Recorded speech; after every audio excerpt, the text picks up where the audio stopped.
වැස්ස කාලෙට ඔයාගේ ගෙදරත් දොර ජනෙල් ඉදිමෙනවද? වහන්න අමාරුද? ඇයි මෙහෙම වෙන්නේ? මේකට විසඳුමක් නැද්ද? අද අපි කතා කරන්නේ මේ ගැන.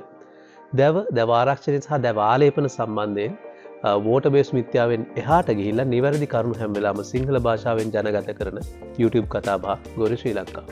අද අපි කතා කරන්නේ ගොඩක් දෙනෙක්ට තියෙන ප්‍රායෝගික ගැටලුවක්.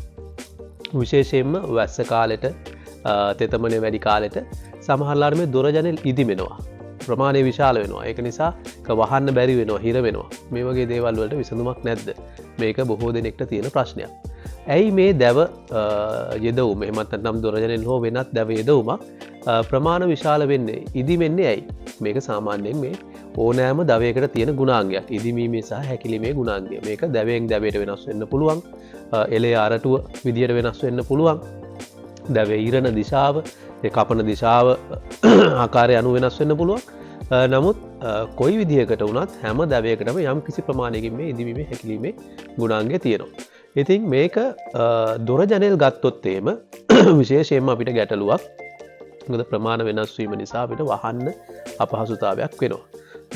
මේ දැව ඉදිමීම වෙන්නේ පරිසරයේ ආර්ද්‍රතාවය වැඩි වෙනකොට, හියුමිඩිටි එක වැඩි වෙනකොට පරිසරයේ තියෙන ජල වාෂ්ප මේ දැවේ තුළට උරා ගැනීමේදී මේ දැව සෛල විශාල වීමකට ලක් වෙනවා. එතකොට මේ දැවේ තියෙන ප්‍රමාණය ඉදිමීමකට ලක් වෙනවා.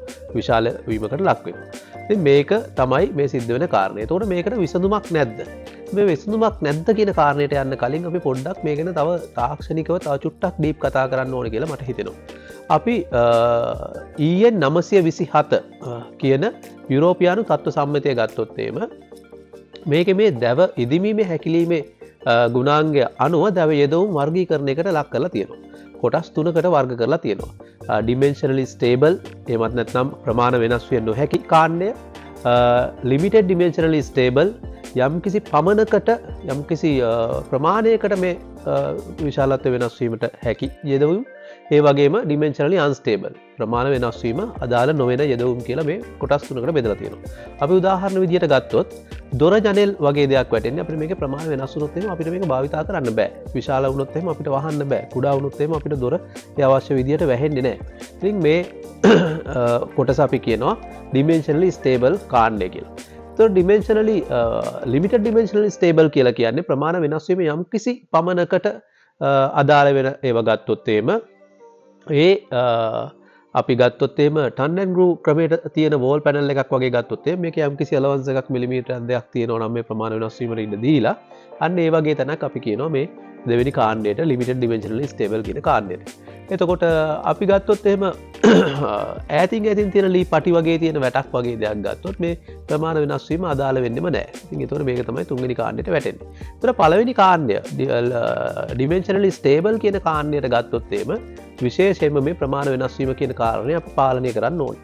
ඉතින් මේක කරන්නේ කොහොමද? මේකට විසඳුමක් නැද්ද? තියෙනවා.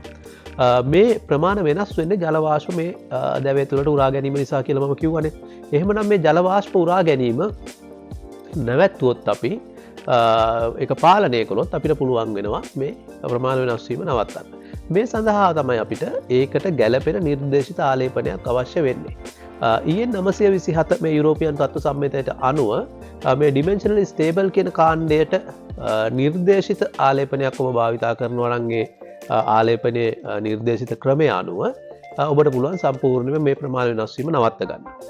සාමාන්‍යයෙන් අපි water proof කිව්වට මේ ජල විකර්ෂක ගුණය තියෙන water base එකක් ඒ වගේ කියලා කිව්වයි කියලා අපිට මේකේ සහතිකයක් නැහැ. අපි හරියටම හොයලා බලන්න ඕනේ ඔබ ගන්න ආලේපනය dimensionally stable කාණ්ඩයට නිර්දේශිත ආලේපනයක්ද කියන එක. දැන් අපි විශේෂයෙන් ගෝරි නිෂ්පාදන අතර දොර ජනෙල් සඳහා විශේෂයෙන්ම නිර්දේශ කරන ගෝරි 99 එහෙම නැත්නම් ගෝරි 99 කියන නිෂ්පාදනය, ඒ වගේම ගෝරි 88 කියන නිෂ්පාදනයත් මේ නිෂ්පාදන දෙකම ගත්තාම මේ dimensionally stable කාණ්ඩයට නිර්දේශිත ආලේපන. මේ ආලේපන භාවිතා කළාම ඔබට මේ ජල වාෂ්ප උරා ගැනීම ඉතාමත්ම අවම කෙරෙනවා. සම්පූර්ණයෙන්ම නවත්වනවා වගේ කියලා අපිට කියන්න පුළුවන්.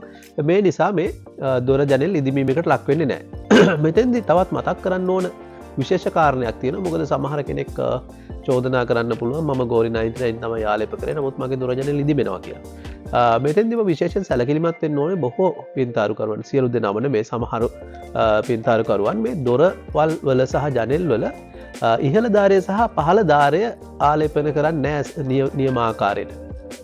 සමහරලාට ආලේප කරන්නෙම නැහැ සමහරලාට ඒක කෝට් එකක් වගේ ආලේප කරන අවස්ථා තමයි අපි දැකලා තියෙන්නේ. ඉතින් මේක මෙහෙම වෙලා හරියන්නේ නැහැ මොකද අපි අනිත් හතර පැත්තම නිවැරදි විදිහට ආලේප කළත් අනිත් ඉහළ ධාරයෙන් සහ පහළ ධාරයෙන් මේ විදිහට ආවරණය නොවුනොත් වෙන්නේ මේ ජල වාෂ්පය එතනින් උරා ගන්න පුළුවන්.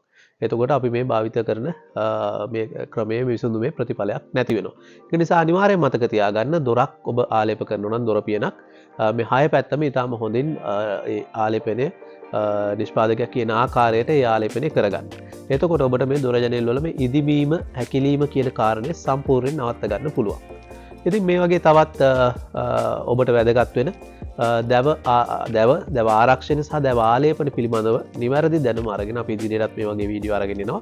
මේ දැනුම ඔබට වැදගත් වෙයි ඉදිරියටත් මේ අපි ගෙනන වීඩියෝ ඔබට වැදගත් වෙයි කියලා හිතෙනවා නම් අපේ channel එක subscribe කරලා අපිත් එක්ක එකතු වෙන්න. ඒ වගේම මේ දැනුම ශ්‍රී ලාංකීය සමාජයට ඒ වගේම ඉදිකිරීම ශාස්ත්‍රයට වැදගත් වෙයි.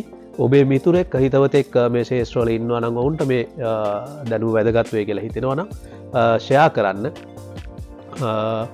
ඒ මගින් ඔබට පුළුවන් වෙනවා මේ දැනුම සමාජගත කිරීමේ වගකීමට ඔබේ දායකත්වය ලබා දෙන්න. ඉතින් ඉදිරියටත් මේ වගේ වීඩියෝ වලින් හමු වෙන බලාපොරොත්තු වෙන්න. බොහොම ස්තුතියි.